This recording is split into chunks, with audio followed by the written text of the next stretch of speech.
Hello, today's topic is the dative in modern Greek. Now, as most people know, there is no Greek words, Greek nouns and adjectives no longer have a dative case. It's no longer used. It was used to some extent, it was reintroduced to some extent in the 19th century through the school system, but eventually it was dropped. However, and this is today's topic, there remain some expressions, some fixed expressions that people use, many Greeks use, often without even realizing this is sedative. So let me expand a bit on this. These are expressions that sometimes are 19th century translations of foreign terms, which were made using the dative and stayed this way. And sometimes are expressions from old texts, very often the from religious texts.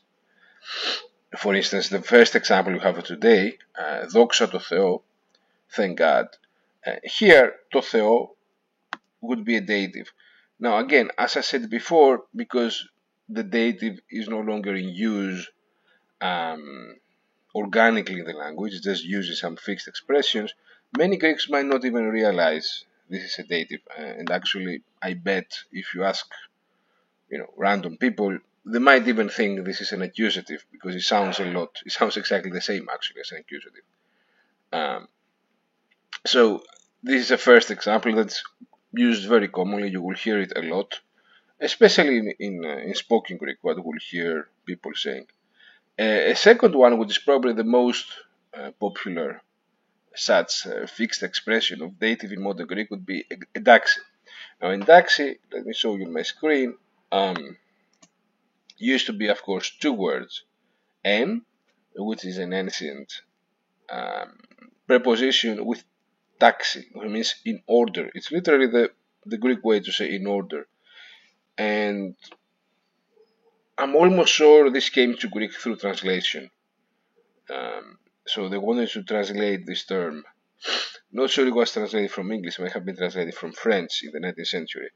But in any case, the point here is that, again, people use this as a single word without even realizing that originally it was two words with a preposition "n" in front of it. And this, again, it means, in modern Greek, it means alright.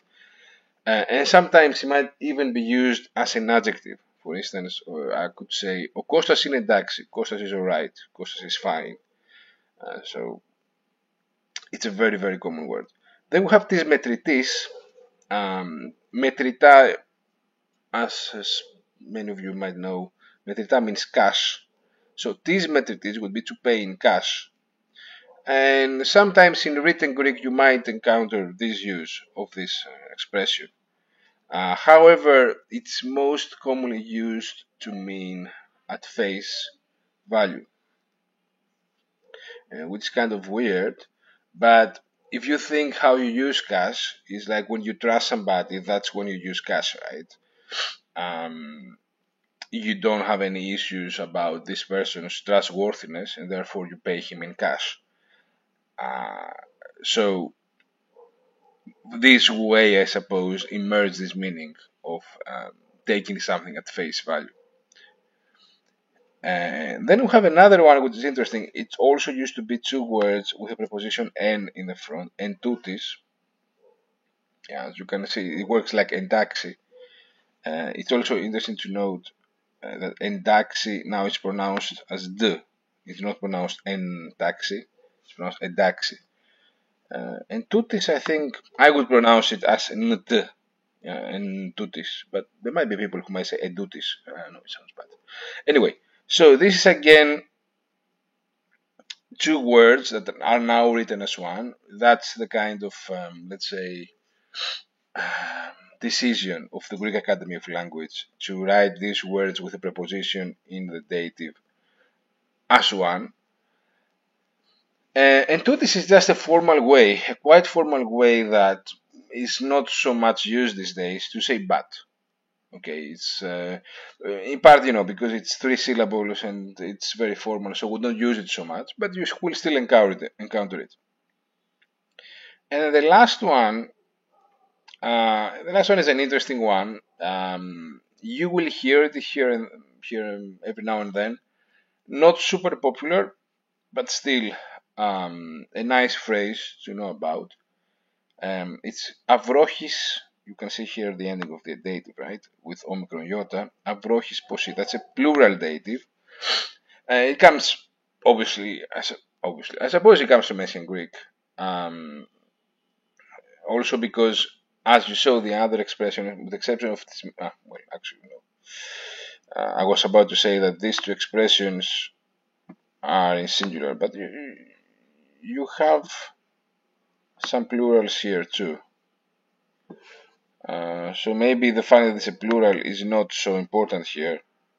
But in any case, I would think, if I had to make a guess, I might be wrong here, but I would think that most of these expressions we have now, in these fixed expressions in dative we have in modern Greek, they would be in the singular rather than the plural.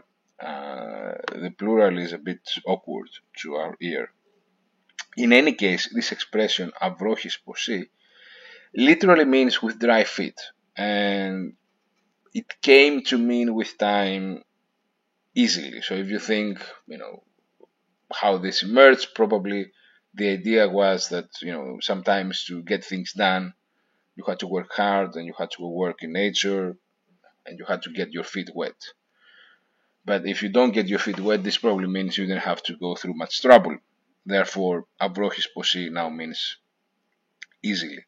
Now, this one here, posi, comes from the word pous, which is the word body in ancient Greek. That's why I'm saying this expression to a modern ear sounds a bit weird, especially for this posi. It means feet. Now, let's look at some examples of this expression. So, δόξα τω Θεώ, όλα έγιναν όπως έπρεπε. Thank God, everything happened as it should. Όλα είναι εντάξει, everything is alright.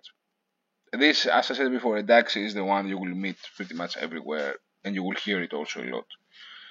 Μην παίρνεις μετρητής όσα λέει ο Κώστας, δεν είναι ειλικρινής. Don't take at face value what Costas says, he's not honest. Είχα μεγάλες δυσκολίες, εν τούτης τα κατάφερα στο τέλος. I had faced great difficulties, but I made it in the end. Καταφέραμε να κερδίσουμε τη δίκη αυρόχης ποσή. We managed to win the trial without much effort. So that's all from me. Hope this was useful and hope to see you soon.